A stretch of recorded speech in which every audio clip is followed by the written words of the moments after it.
I was 22 when I joined the Voluntary Aid Detachment in early 1918. 22 and foolish enough to think I knew what nursing meant.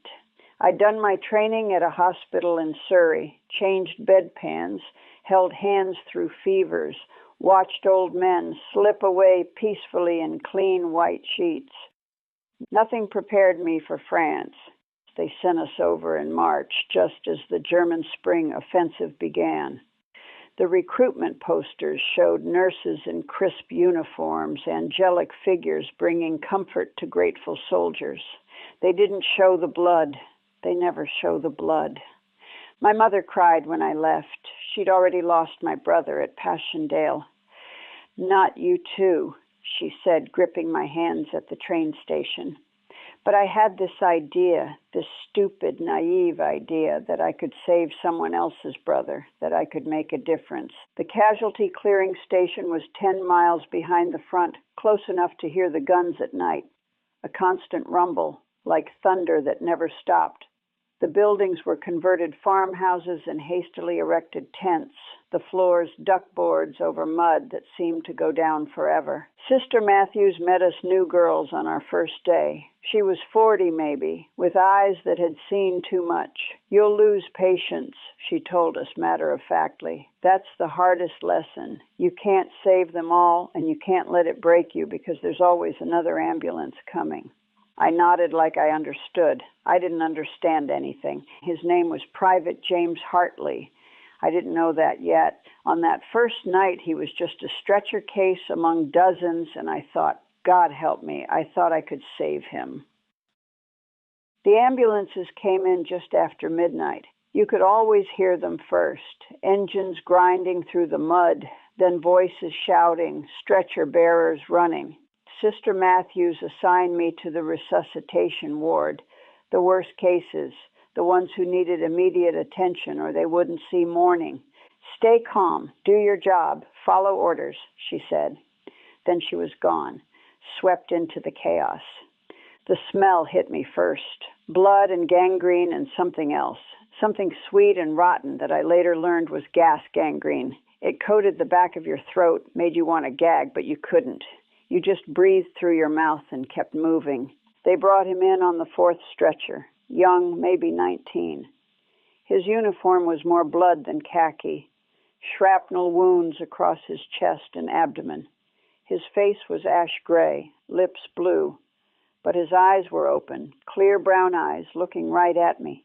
Am I going to die, nurse? I'd been taught to never lie, but I'd also been taught to give comfort. You're in good hands, I said, because I couldn't bring myself to say no. What's your name, soldier? Hartley, Private James Hartley, from Yorkshire. His voice was so quiet, breathy. Tell my mom, tell her. You'll tell her yourself, I said, already working to cut away his uniform. The wounds were worse than I'd thought, much worse. Intestines visible through torn flesh, blood seeping faster than I could staunch it. Dr. Morrison came by, took one look, and I saw it in his face. He'd triaged hundreds, thousands, he knew.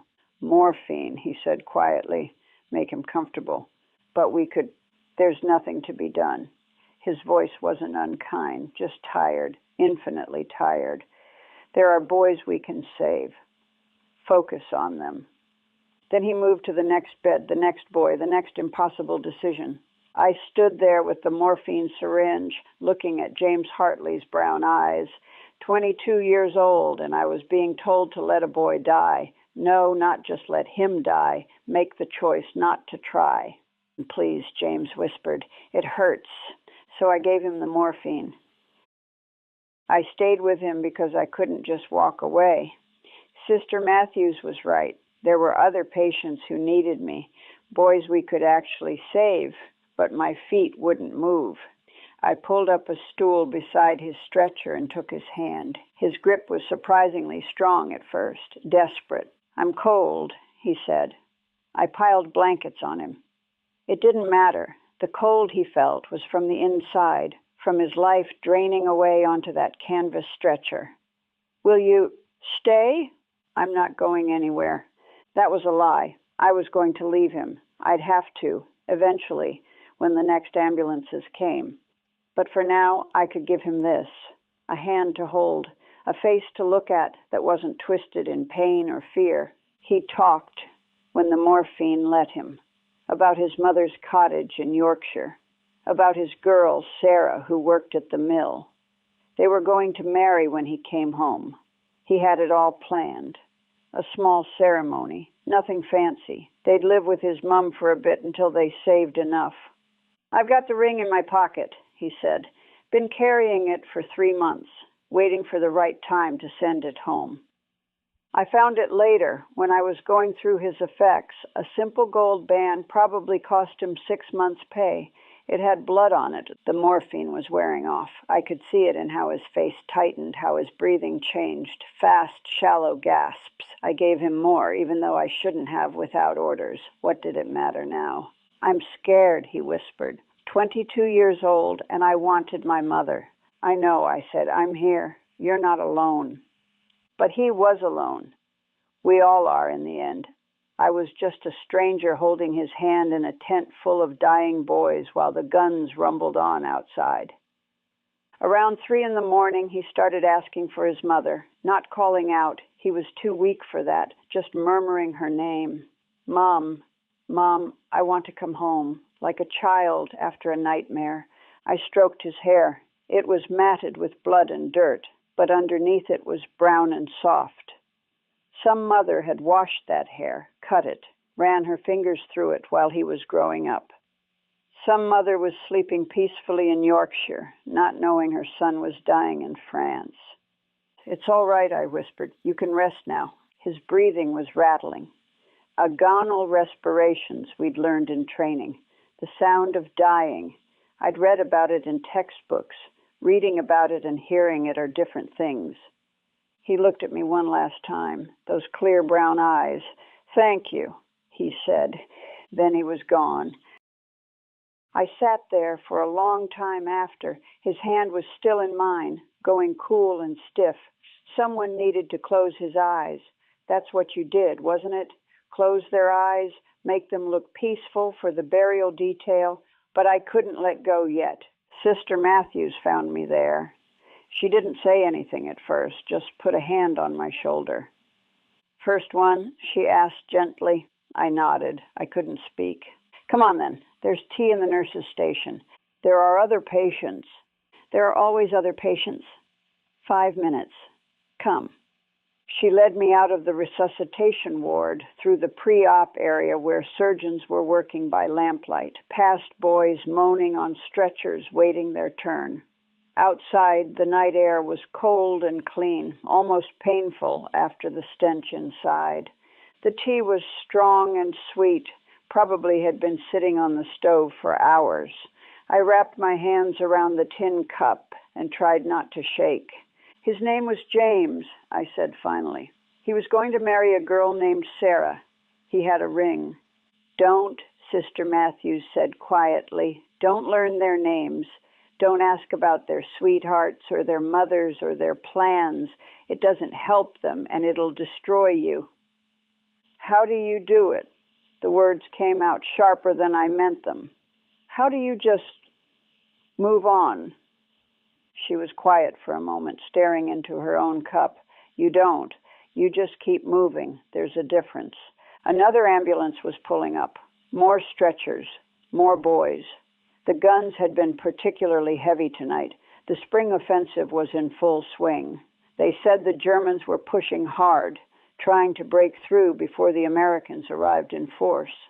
I wanted to run, to tear off this uniform and run all the way back to Surrey, to my mother's house, to a world where 22-year-old nurses didn't watch 19-year-old boys die. Instead, I put down my tea and went back inside. James Hartley's body was being carried out by the burial detail.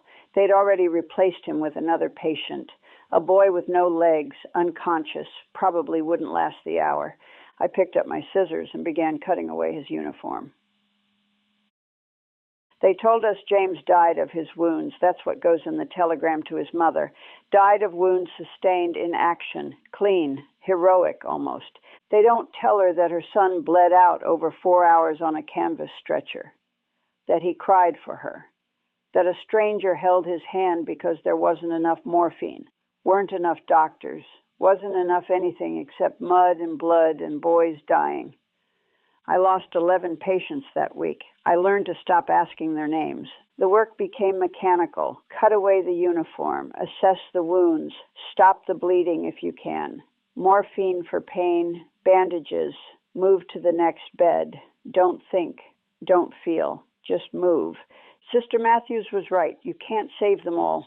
But God, you try. You try so hard it breaks something inside you. You try until your hands won't stop shaking and you're crying over a boy's body and you don't even know why because you didn't know him, didn't learn his name, followed all the rules. The other nurses understood. We didn't talk about it much. What was there to say? But you'd see it in their eyes, that same hollowness. We'd sit in our quarters at night, too tired to sleep, listening to the guns, and sometimes someone would start crying, quiet, exhausted tears. The rest of us would just sit with her until it passed. We got a new doctor in May, fresh from medical school, full of enthusiasm about doing his duty. He lasted 3 days before they found him in the supply tent, hands covered in someone else's blood, rocking back and forth. "I can't," he kept saying. "I can't. I can't." They sent him home, shell shock they called it. But he'd never been shelled. He'd just seen what we saw every day, and it broke him. I envied him. At least he got to leave. The rest of us stayed, day after day, night after night. More ambulances, more stretchers, more boys with brown eyes and plans for the future that would never happen. I stopped counting after 50. It was easier that way. The war ended in November. We all cheered when we heard. Church bells ringing, people crying with joy. Victory, peace. But the boys kept dying. Wounds don't care about armistices. We lost 3 patients on November 12th. The war was over, and they died anyway. I came home in January 1919. My mother hugged me at the train station, told me how proud she was, how brave I'd been. She wanted to hear stories about what it was like. Over there, she wanted heroism and nobility and purpose. I couldn't tell her. What would I say? That I held her son's age mates while they bled out? That I learned to walk past boys crying for help because others needed me more? That I can still smell gas gangrene when I close my eyes? They gave us medals, recognition for our service. I put mine in a drawer and never looked at it again. I tried going back to nursing at a regular hospital. Lasted 6 weeks. Everything was too clean, too quiet, too slow. A woman complained about the quality of her tea, and I had to leave the ward before I screamed at her. Before I grabbed her by the shoulders and told her about boys who would have wept with gratitude for a cup of cold, stale tea. My hands still shake. 60 years later, my hands still shake. I never married. Men asked sometimes, kind men, good men. But how do you explain to someone that you can't bear to be touched, that you dream about blood on your hands, and no matter how hard you scrub, you can't get it clean? I kept James Hartley's ring. I don't know why. I should have sent it to his mother with his effects, but I kept it. Sometimes I take it out and look at it and wonder about Sarah. Did she wait for him? Did she eventually marry someone else? Does she have grandchildren now? A whole life he never got to see? The worst part isn't the nightmares. It's the forgetting. I can't remember all their faces anymore. For years I held on to every one, every name I'd learned despite Sister Matthews' advice, every story, every last word. But time takes even that. Now they blur together, a mass of brown eyes and blood-stained uniforms and hands reaching out. I'm 93 now. Most of the girls I served with are gone. Sister Matthews died in 1954. We never talked about the war, but we wrote letters, and somehow that was enough. To know someone else remembered, someone else carried it. People call us heroes. They make films about the war, books, monuments. They show the nurses as angels of mercy, bringing light to darkness. But I wasn't an angel. I was just a 22-year-old girl who learned that sometimes kindness means holding someone's hand while they die, that sometimes the best you can do is make sure they don't die alone. James Hartley was 19 years old. He wanted to marry a girl named Sarah. He died at 3:47 in the morning on March 28, 1918, in a tent in France, and I couldn't save him. I went to war thinking I'd save lives. I did save some, but the ones I lost, they never leave. They're still there, in that tent, reaching for me, still asking if they're going to die, and I'm still lying saying they'll be fine. We never came home, not really. Part of us is still there, in the mud and the blood and the endless parade of boys who never got to grow old. Part of us will always be there.